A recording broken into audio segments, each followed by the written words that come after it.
Hello friends, this is Rakesh Yadav. Hello friends, मैं आज आपको जो है एक बहुत ही इम्पोर्टेंट चीज़ के बारे में बताना चाह रहा हूँ, जो स्टूडेंट्स के लिए बहुत ही हेल्पफुल है। Today's my topic is why exam stress management is essential for your success. किसी भी स्टूडेंट्स, किसी कोवर्कर्स के लिए एग्ज़ाम जो स्ट्रेस को मैनेज करना क्यों इम्पोर्टेंट है और वो आपके सक्सेस में किस तरह हेल्पफुल कर सकता है। आज हम इस टॉपिक पे थोड़ा सा बात करने वाले हैं। तो हम ये देखते हैं कि जो आज के समय में स्टूडेंट्स हैं उनके लिए जो है स्ट्रेस बहुत ही कॉमन प्रॉब्लम हो गई है।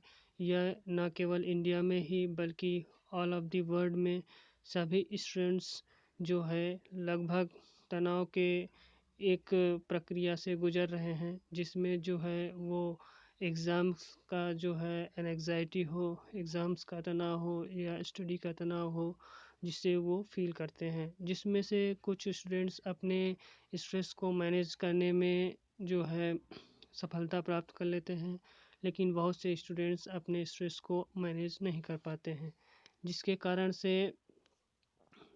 कारण से कुछ वो ऐसे स्टेप्स ले लेते हैं जो कि उनकी लाइफ के लिए जो है टर्निंग पॉइंट हो जाता है। जैसे कुछ लोग सुसाइड कमिट कर लेते हैं और कुछ लोग बुरी आदतों में फंस जाते हैं। तो इस तरीके से स्टूडेंट्स के लिए स्ट्रेस एक बहुत ही बिगर प्रॉब्लम है।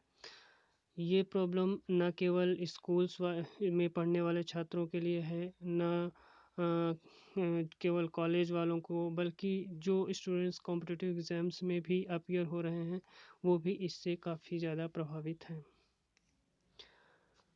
बहुत सारे ऐसे फैक्टर्स हैं जो कि एग्ज़ाम्स फियर्स को बढ़ाते हैं।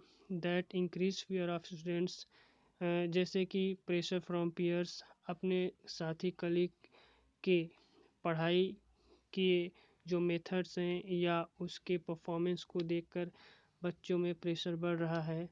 और पेरेंट्स के द्वारा जो बच्चों से एक्सपेक्टेशन की जाती है उसके द्वारा भी बच्चों में तनाव उत्पन्न हो जाता है।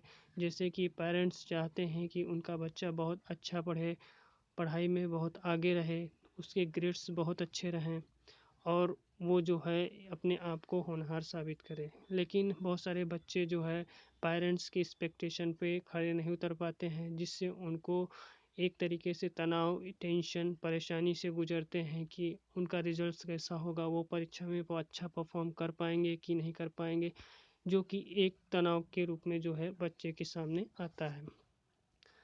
इस तरीके से जो ये तनाव आगे चल के परीक्षाओं में जो है उनकी सफलता और असफलता को डिसाइड करने में उनकी जो है एक प्रॉब्लम बनकर सामने आता है। What are exams fears? Exam fear क्या है? ऐसे बहुत सारे स्टूडेंट्स हैं जो कि एग्ज़ाम एंग्जाइटी और फियर्स को फील करते हैं उनके परीक्षा के दौरान। जो कि अगर हम किसी भी चीज़ का थोड़ा सा चिंता करते हैं, जैसे कि हमें पढ़ाई की चिंता है, तो यह एक नॉर्मल बात है कि हमें उसकी चिंता करनी चाहिए। अगर हम चिंता करेंगे तभी हमारा उसके ऊपर ध्यान रहेगा, अदरवाइज़ हम उसको भूल जाएंगे या अवॉइड कर जाएंगे।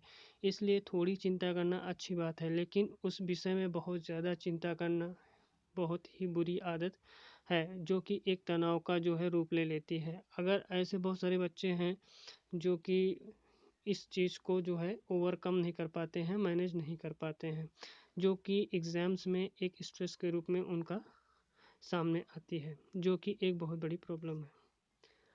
अब हम यहाँ पर कुछ एग्जाम्पल्स के द्वारा तनाव की स्थिति या एंग्जाइटी को समझने की कोशिश करते हैं, जो कि ना केवल स्टूडेंट्स में बल्कि अदर्स पर्सन्स में। जैसे कि कोई ग्रुप लीडर है जो कि अपनी जॉब या प्रेजेंटेशन के लिए कहीं पर जाता है और जो है उसके पास अपने प्रोजेक्ट्स और प्रोफाइल्स को अच्छे से प्रिपेयर करके जाता है, फिर भी वो अपने कलीग्स और मैनेजर्स के सामने अच्छा प्रेजेंटेशन नहीं दे पाता है, जो कि उसके फियर और एंग्जाइटी का ही एक रूप है।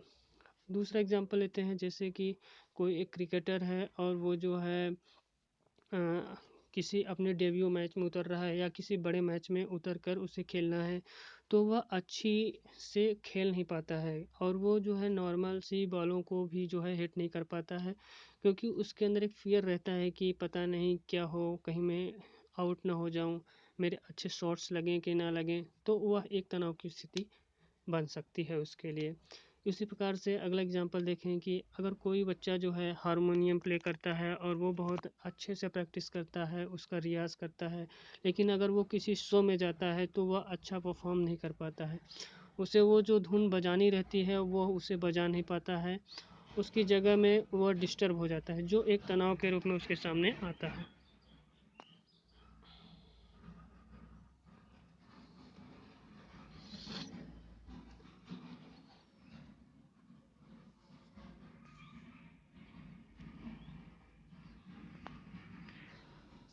इसी तरीके से हम स्टूडेंट्स में भी देखें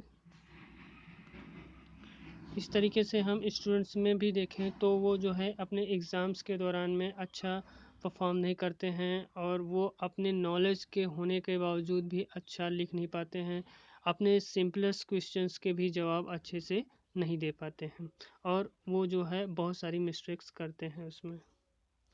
we can list of some causes of anxiety के होने के जो है कुछ जो है कारण हम यहाँ पे लिख सकते हैं, जैसे fear of failures in exams, negative test results in the past exams, not well prepareds, no interest in the subjects.